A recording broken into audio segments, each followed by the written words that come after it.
మామయ్య ఏంట్రా? నాకు అర్జెంటుగా 3 days లీవ్ కావాలి. ఫ్రెండ్ మ్యారేజ్ ఉంది.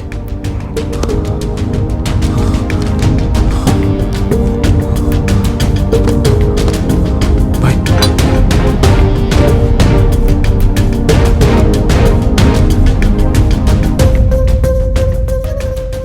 ఆదిత్య ఏ రోజు స్టేషన్కి వచ్చినా అందరినీ విష్ చేస్తాడు.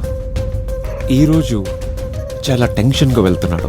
ఎవరో ఫాలో అవుతున్నట్టు టెన్షన్, తప్పు చేసిన వాడిలా భయం. ఈ 2 సిమ్టమ్సే తన మీద అనుమానం వచ్చేలా చేస్తున్నాయి. అశోక్ సార్. నువ్వు ఒక పని చేయి సార్. నువ్వు ఆదిత్యకి తెలియకుండా ఆదిత్యని మఫ్టీలో ఫాలో అవ్వు. Okay sir.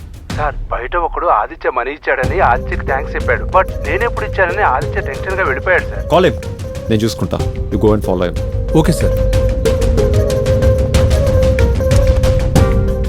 ఇందాక మీరు బయట ఒక పర్సన్తో మాట్లాడారు కదా, అతను మీకు మనీ బ్యాగ్ ఇచ్చాడా? ఇచ్చాడయ్యా. ఎప్పుడు, ఎందుకు, ఎక్కడ? మేము అడుక్కునేవాళ్ళం బాబు. మొన్న కరెక్ట్గా 10 రోజుల కిందట వసంత నగర్లో ఫుట్పాత్ మీద పడుకొని ఉన్నాను. ఆ బాబు వచ్చి డబ్బులున్న బ్యాగ్ నాకు ఇచ్చి వెళ్ళాడు. ఆ మనీ బ్యాగ్ ఇచ్చిన వ్యక్తి ఇతనేనా? ఇతనే బాబు, ఇతనే. మీ దగ్గర మనీ బ్యాగ్ తీసుకుంది ఇతనేనా? అవును సార్, ఇతనే సార్, ఇతనే. ఇతనేనా? Got it. వెయిట్. వీళ్ళ దగ్గర డబ్బులు కొట్టేసి వీళ్ళని ఏమీ చేయకుండా, మనీ తీసుకెళ్లకుండా, కేసును డైవర్ట్ చేయకుండా డబ్బులు మొత్తం తీసుకువెళ్ళి బెగ్గర్కి ఎందుకు ఇచ్చాడు?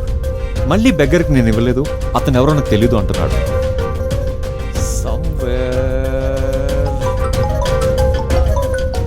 హలో సార్, రావత్ పాండ్యని చంపేశాడు సార్. ఓ అవును సార్. ఓకే. మర్డర్ మిస్టరీలో క్లారిటీ వచ్చింది. వాళ్ళు లెక్కలు సెర్చ్ చేసుకున్నారు. ఇక రాబరీ చేసింది ఆదిత్యనే. రాబరీలో మనకు కన్ఫ్యూజన్గా ఉన్న వాటికి క్లారిటీ ఇవ్వాల్సింది కూడా ఆదిత్యనే.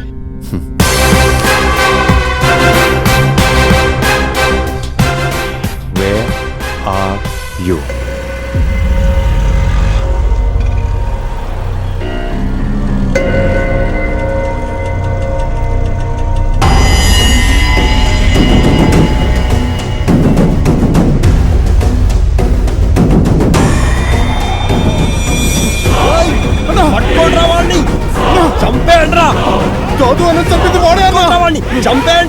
ఒరే, నేనో కాదో చెక్ చేసుకోండిరా.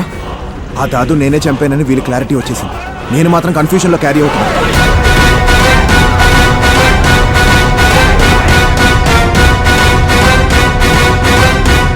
దాదు నన్ను చంపినవా అని కనిపించమన్నా.